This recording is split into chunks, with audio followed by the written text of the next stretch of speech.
Bonjour tout le monde, j'espère que vous allez bien, que vous avez passé un très bon week-end. On va faire le petit update au niveau des marchés US. Donc actuellement, je me trouve sur le S&P 500 comme d'habitude. Donc là, on se dirige vers le haut du range, ce range-là qui est interminable depuis plusieurs mois. On se dirige de plus en plus vers le haut du range. Donc plus on se dirige vers une résistance, moins le risque par rapport à la récompense est avantageux. Et donc actuellement, c'est ce qui est en train de se produire. Donc ce range-là interminable se retrouve un petit peu sous forme de deux narratives, c'est-à-dire deux débats. Hein. Donc ça monte sur les espoirs d'un atterrissage en douceur et ça baisse sur la peur d'un atterrissage difficile qui engendre donc une récession. Donc là, on peut voir qu'à chaque fois, ces mouvements suivent certains débats. Donc le débat du l'atterrissage en douceur qui est favorable sur une hausse des marchés et donc bien évidemment l'atterrissage difficile qui fait en sorte à ce qu'on ait des baisses. Donc voilà, donc ça c'est vraiment les deux narratifs qu'on a depuis plusieurs mois qui maintenant se est formulé à l'intérieur de ce gros range ici.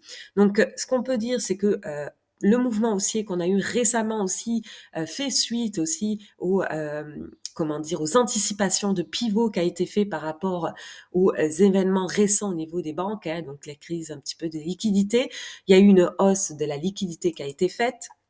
Comme vous pouvez constater ici, c'est la liquidité globale, alors l'ensemble des banques centrales. Et ici, celui-là, c'est la liquidité nette de la Fed. Donc là, on voit qu'on a un mouvement haussier assez important qui s'était produit.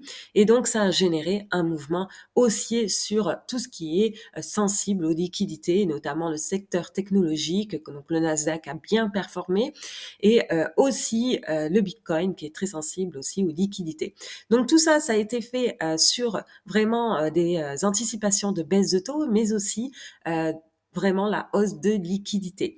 Donc, ce qu'il faut savoir, c'est que là maintenant, la liquidité nette, il y a une sorte de divergence qui se produit entre le mouvement haussier du S&P 500 et la liquidité qui commence un petit peu à baisser.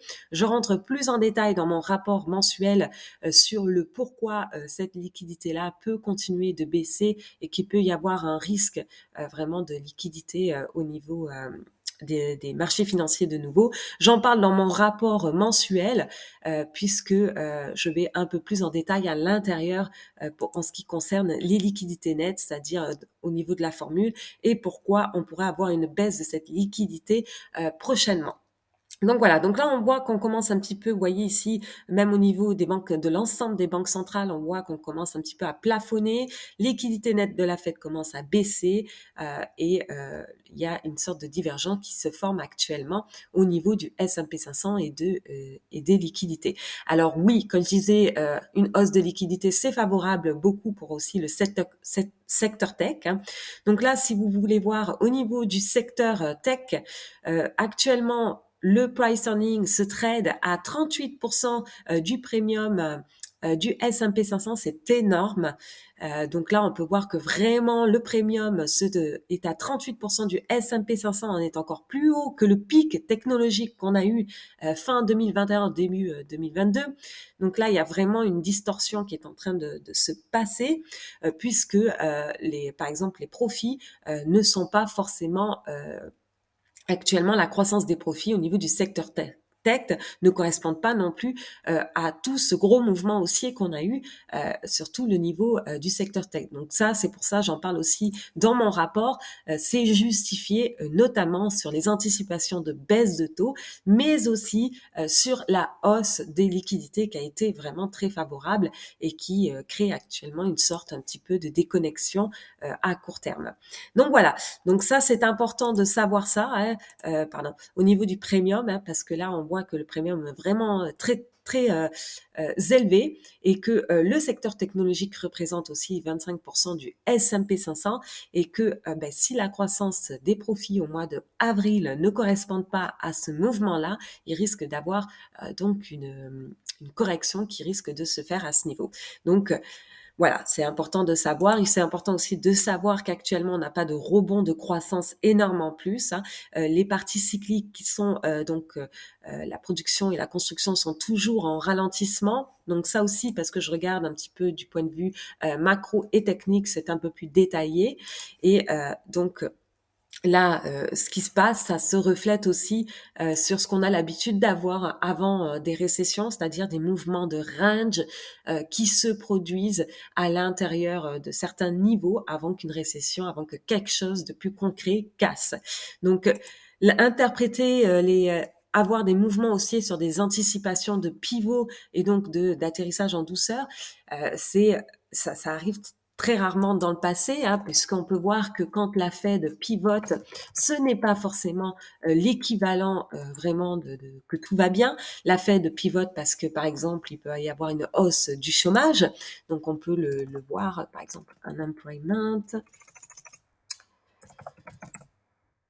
Donc, si on rajoute le niveau de chômage, vous voyez, quand la Fed pivote, ça augmente le niveau de chômage dans certaines conditions. Donc là, vous voyez, elle a pivoté, le niveau de chômage était en train d'augmenter.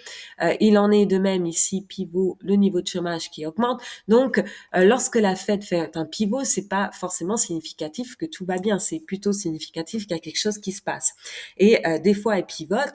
Il y a aussi une spirale déflationniste, c'est peut-être aussi pour ça qu'elle pivote, notamment fin 2019, elle n'a pas forcément pivoté parce que il y avait un niveau de chômage qui augmentait, mais plutôt parce que il y avait on essayait de relancer un petit peu la croissance et l'inflation, et donc c'est l'une de ces raisons pourquoi elle avait pivoté. Donc voilà.